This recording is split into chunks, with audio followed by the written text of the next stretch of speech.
Every year, my grandfather insisted on a tradition that we all thought was just a quirk of his old country upbringing.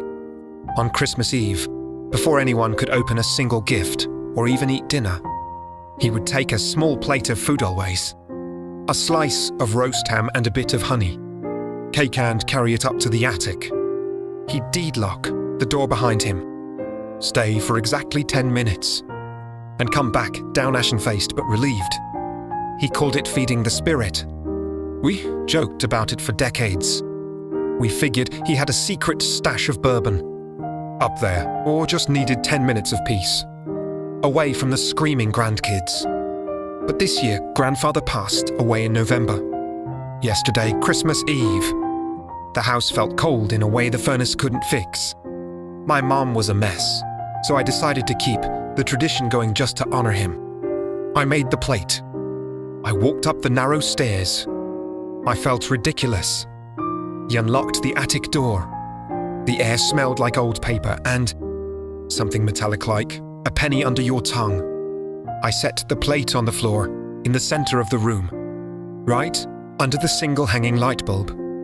"Merry Christmas, Spirit," I whispered, feeling like a moron. He turned to leave, but the door slammed shut before I could reach the handle. The light bulb didn't flicker. It dimmed, as if the shadows in the corners were physically stretching toward the center of the room. Then I heard it. Not a ghost, not a monster. Just the sound of a heavy chair dragging across the floorboards. Scrape, scrape, scrape. From the darkest corner, a hand reached into the light. It wasn't skeletal or clawed. It looked human, but the skin was the color of a bruise, and the fingers were far too long. It didn't grab the ham. It grabbed the edge of the plate and pulled it slowly back into the dark. Then came the voice. It sounded like dry leaves skittering on a sidewalk. "He is late," it rasped.